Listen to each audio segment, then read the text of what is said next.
বাংলাদেশের সাবেক প্রধানমন্ত্রী ও আওয়ামী লীগ সভানেত্রী শেখ হাসিনা তার দীর্ঘ রাজনৈতিক জীবনে গ্রেপ্তার হয়ে জেলে গিয়েছিলেন একবারই, এবং সেটি হয়েছিল ২০০৭ সালে বাংলাদেশে সেনা সমর্থিত তত্ত্বাবধায়ক সরকারের আমলে। চাঁদাবাজির এক মামলায় ওই বছরের ১৬ জুলাই সোমবার ভোরে তাকে তার ধানমন্ডির বাসা সুধা সদন থেকে গ্রেপ্তার করে সরাসরি আদালতে নিয়ে যায় আইন শৃঙ্খলা রক্ষাকারী বাহিনী।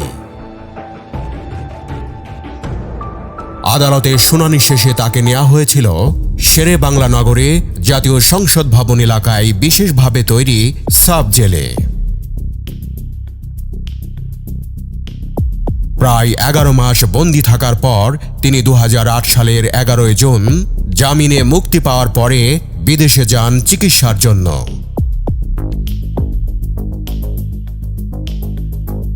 এরপর নানা নাটকীয়তা শেষে দেশে ফেরার পর তার নেতৃত্বেই সে বছরের ডিসেম্বরে জাতীয় সংসদ নির্বাচনে অংশ নিয়ে নিরঙ্কুশ সংখ্যাগরিষ্ঠতা পেয়ে ৭ বছর পর আবার ক্ষমতায় ফেরে আওয়ামী লীগ।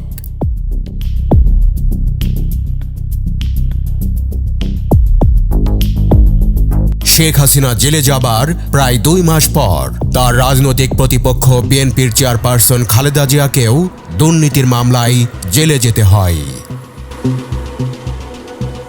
তাকেও রাখা হয়েছিল সংসদ ভবন এলাকার আরেকটি সাব জেলে। পরে তিনিও জামিনে মুক্তি পেয়ে বের হন এবং ডিসেম্বরের সাধারণ নির্বাচনে অংশ নেন।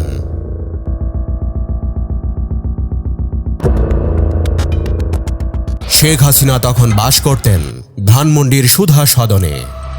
২০০৭ সালের জানুয়ারিতে সেনা সমর্থিত তত্ত্বাবধায়ক সরকার ক্ষমতায় আসার পর থেকেই বাংলাদেশের রাজনীতিতে আলোচিত হয়ে ওঠে -2 ফর্মুলা, অর্থাৎ দুই প্রধান রাজনৈতিক নেতা শেখ হাসিনা ও খালেদা জিয়াকে রাজনীতি থেকে বাদ দেওয়ার বিষয়টি। সে কারণেই রাজনৈতিক অঙ্গনে দুই নেত্রীকে আটকের সম্ভাবনার বিষয়টি আগে থেকেই আলোচনা হচ্ছিল।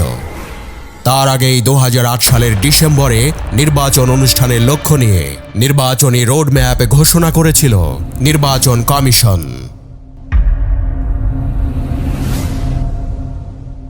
গ্রেপ্তার হওয়ার পর আদালতে শেখ হাসিনা বলেছেন তার নির্বাচনে অংশ নেওয়া ঠেকাতেই সরকার তাকে গ্রেপ্তার করেছে।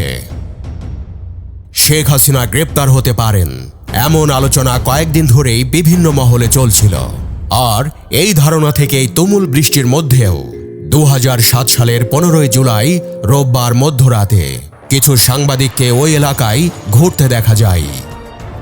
এরপর গুঞ্জন আরও বাড়লে রাত ৪টার দিকে আরও অনেক সাংবাদিক সেখানে উপস্থিত হন। ভোর ৪:৩০টার দিকে পুলিশের একটি গাড়ি সুধা সদনের কাছে গিয়ে থামে।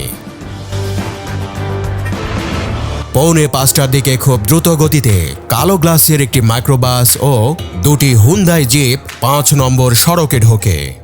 এর পিছু পিছু আইন শৃঙ্খলা রক্ষাকারী বাহিনীদের নিয়ে ৩টি বাস ঢুকে পড়ে সেখানে। মুহূর্তেই আরও দুটি বড় বাস, অর্ধশতাধিক কার, জিপ, মাইক্রোবাস, পিকআপে করে যৌথ বাহিনীর সদস্যরা সুধা সদনের সামনে ও আশেপাশের সড়কে অবস্থান নেয়। মূলত এর পরপরই আইন শৃঙ্খলা রক্ষাকারী বাহিনীর সদস্যরা শেখ হাসিনার বাসভবন সুধা সদন সহ পুরো এলাকা ঘিরে ফেলে।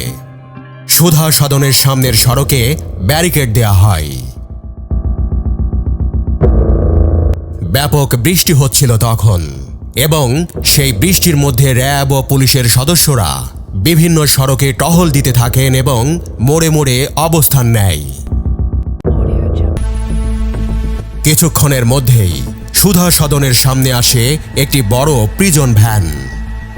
এরপরও আরও ২-৩টি গাড়ি সুধা সদনের প্রধান ফটকের সামনে গিয়ে দাঁড়ায় এবং কর্মকর্তারা ভেতরে প্রবেশ করেন। পুলিশ কর্মকর্তারা ভেতরে প্রবেশ করে বাড়ির বিভিন্ন কক্ষে তল্লাশি চালান। শেখ হাসিনার কক্ষের দরজায় নক করার প্রায় ১ ঘন্টা পর তিনি দরজা খোলেন। তখন শেখ হাসিনা যৌথ বাহিনীর কর্মকর্তাদের কাছে জানতে চান যে তাকে কিসের ভিত্তিতে গ্রেপ্তার করা হচ্ছে এবং কোনো কাগজপত্র আছে কিনা। কর্মকর্তারা শেখ হাসিনাকে অ্যারেস্ট ওয়ারেন্ট দেখানোর পর তিনি প্রস্তুত হবার জন্য সময় চেয়ে নেন। গ্রেপ্তারের পর তাকে সিএমএম কোর্টে তোলা হয় এবং সকাল 8:20 আদালতের কার্যক্রম শুরু হয়। সকাল 9:30টার দিকে শেখ হাসিনা আদালতে তার বক্তব্য দেন। সকাল 10:15টায় যৌথ বাহিনীর কনভয় শেখ হাসিনাকে নিয়ে সাব জেলের উদ্দেশ্যে রওনা হয়। আর 10:30টায় জাতীয় সংসদ ভবন কমপ্লেক্সের বিশেষ কারাগারে নেওয়া হয় শেখ হাসিনাকে। শেখ হাসিনাকে গ্রেপ্তারের পরপরই তার ছেলে সজীব ওয়াজেদ জয় গ্রেপ্তারকে ষড়যন্ত্র উল্লেখ করে বলেছিলেন তার মাকে রাজনীতি থেকে সরিয়ে দেবার জন্যই গ্রেপ্তার করা হয়েছে। প্রসঙ্গত, যে মামলায় শেখ হাসিনাকে গ্রেপ্তার করা হয়েছিল সেই মামলার বাদী ছিলেন ব্যবসায়ী আজম জে চৌধুরী।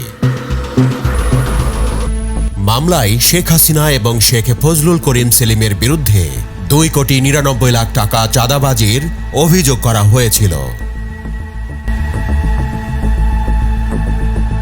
সুধা সদন থেকে বের হওয়ার আগ মুহূর্তে শেখ হাসিনা যৌথ বাহিনীর কাছে জিজ্ঞেস করেন তিনি কয়েকটি ফোন করতে পারেন কিনা।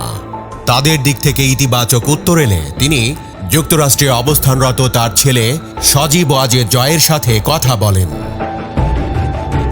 এরপর তিনি কথা বলেন দলীয় নেত্রী সাহারা খাতুন সহ দলের কয়েকজন নেতার সাথে।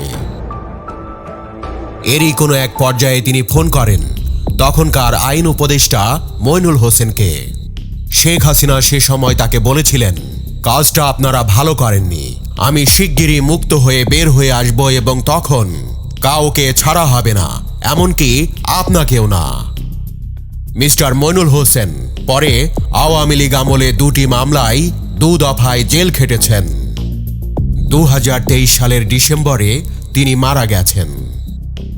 2008 সালের নির্বাচনের পরে প্রথমে সাবেক প্রধান উপদেষ্টা ফখরুদ্দিন আহমদ এবং পরে তখনকার সেনাপ্রধান জেনারেল মইনু আহমেদ বাংলাদেশ ছেড়ে যান। এরপর তারা আর দেশে ফেরেননি।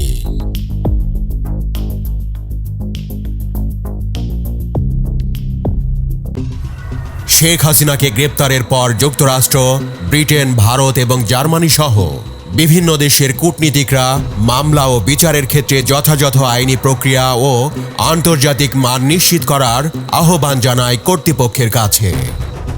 ওদিকে শেখ হাসিনার গ্রেপ্তারের খবরে ঢাকায় কিছু জায়গায় এবং ঢাকার বাইরে কয়েকটি স্থানে পুলিশের সাথে সংঘর্ষে জড়িয়ে পড়ে তার কর্মী ও সমর্থকেরা।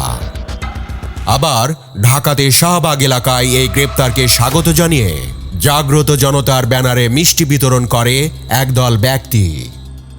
এই সংগঠন সেনা সমর্থিত তত্ত্বাবধায়ক সরকার ক্ষমতা নেয়ার পর তৈরি হয়েছিল।